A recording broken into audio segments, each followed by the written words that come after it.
the Isabella Stewart Gardner Museum, early hours of a cold March morning, 1990. Two men dressed as Boston police officers talked their way in.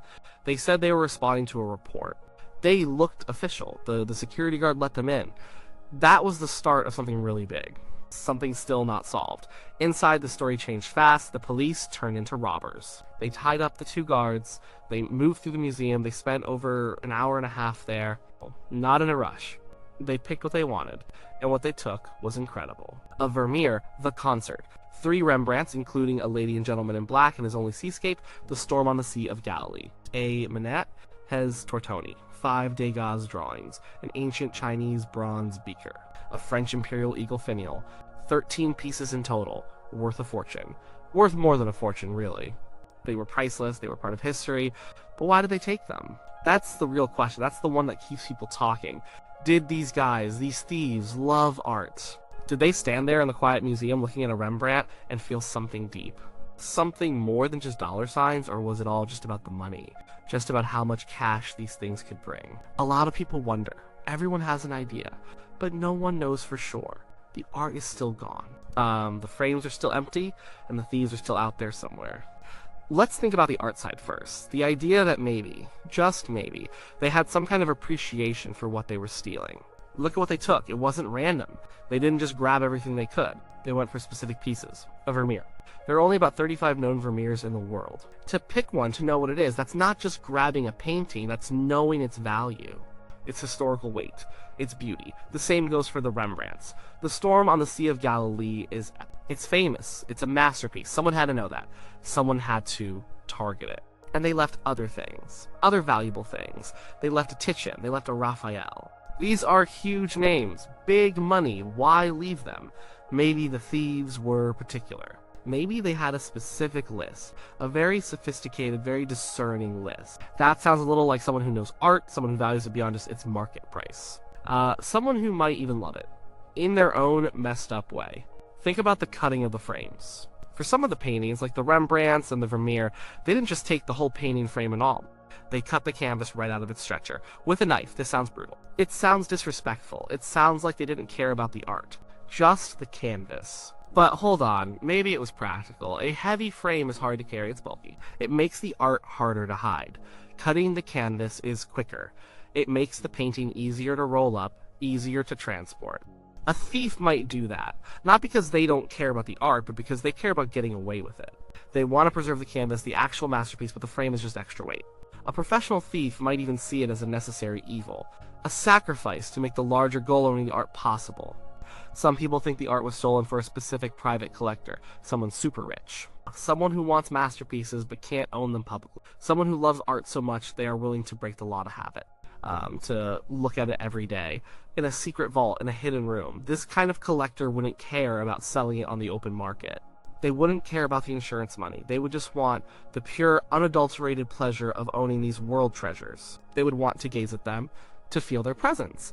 This is a very romantic idea, maybe.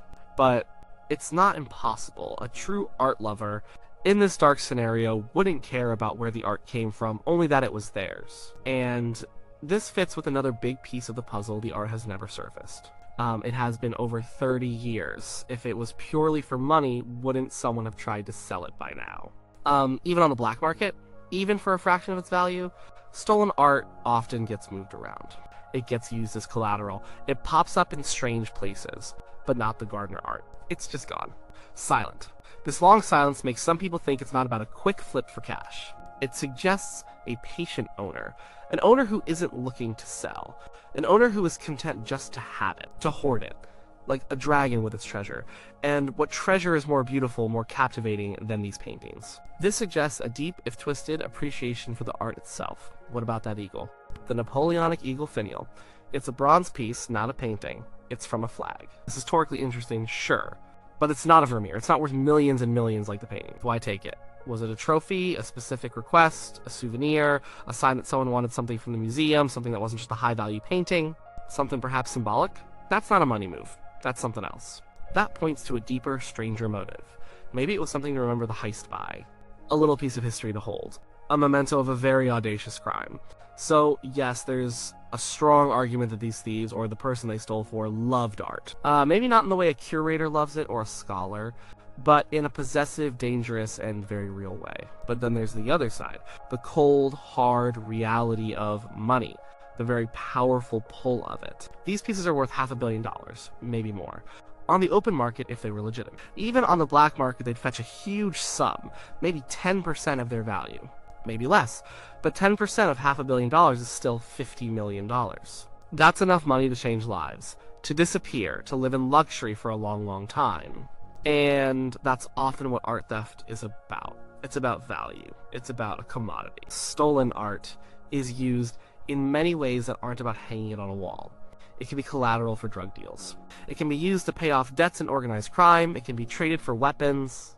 It's a high-value, portable asset that can move between countries and criminal networks. It's like a secret form of currency. The kind of people suspected in this heist were not art connoisseurs. They were known criminals. They were associated with organized crime in Boston. Their world was about power, about money, about illegal activities, not about Vermeer's brushstrokes. Not about Rembrandt's light. To them, these masterpieces might have just been very, very expensive goods.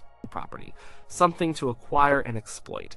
The negotiating chip theory is a big one. This happens a lot with famous stolen art. The art is taken, not to be sold directly, but to be used as leverage. Maybe someone wanted a family member or a boss released from prison. Give us back our guy, and you get your paintings back. This is a purely transactional motive. The art is just a tool. A very valuable tool, but a tool nonetheless. It's not about admiring the art, it's about what the art can do for you. It's about its power as a bargaining chip. And Boston had a lot of organized crime figures in jail back then. It makes sense in that context. And the lack of care when cutting the frames. We talked about it as practical. But it can also be seen as pure disregard. If you truly loved art, would you cut a canvas from its stretcher with a razor blade? It's a violent act against the painting. It damages it. It's a desecration.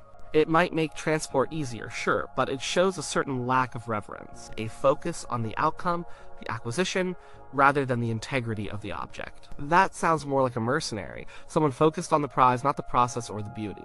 The long silence, the fact the art hasn't been sold. This can also be an argument for money, ironically. Maybe they tried to sell it, but these paintings are too famous, too hot. Everyone knows they're missing. Every art dealer in the world would recognize them. Every FBI agent would be watching. It's almost impossible to move something like the storm on the Sea of Galilee without getting caught. So maybe the thieves got stuck, they have the art, but they can't sell it. It's a white elephant. A priceless, beautiful, unsellable white elephant. If that's the case, their original motive was money, but their plan failed. They are sitting on a treasure they can't cash in. That would be a bitter end for a money-driven thief. So, when we look at the kind of people suspected and the typical motivations behind major crimes, money is a very strong contender. Maybe the only contender. But let's think about the mind of a master. This wasn't a smash and grab, this was sophisticated, impersonating police officers. Knowing the museum's layout, knowing what they wanted. This takes planning. It takes guts, it takes a certain kind of intelligence, what drives someone like that. And is it just money? For some, yes, it's a job. A high-risk, high-reward job.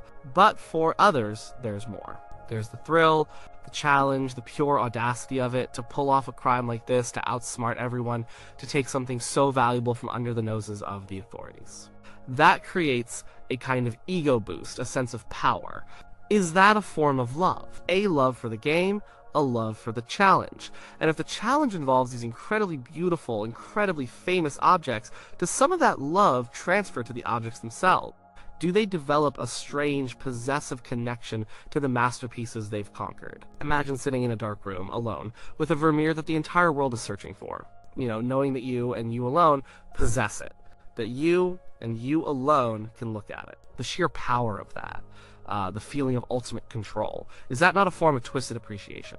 It's not the same as loving art for its brushstrokes, its history, its place in culture. It's loving it for what it represents: your triumph, your power, your secret. The emptiness left behind, the empty frames at the Gardner Museum, are a powerful statement. They are a constant reminder of what was lost, and they are a testament to the crime itself. The museum, by leaving the frames empty, has made the theft part of its own story. The theft becomes a part of the art in a strange way.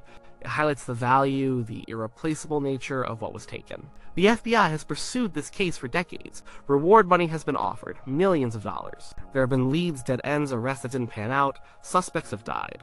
The trail has gone cold, then warmed up, then gone cold again. The world watches. The art world mourns. There are so many theories. Some say the Boston mob was involved, specifically James Whitey Bulger's crew, though Bulger himself denied it. Others point to other local crime figures. Some whisper about the IRA using the art to fund their activities, though that theory mostly faded.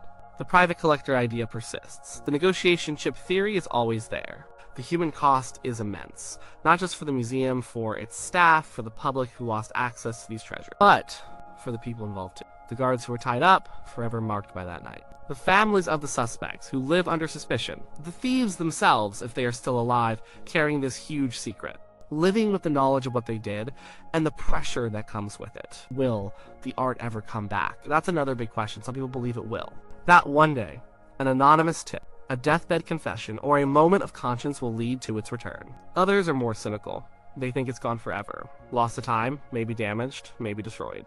When we think about art and money, it's not always a clear choice. For some, money allows them to buy art.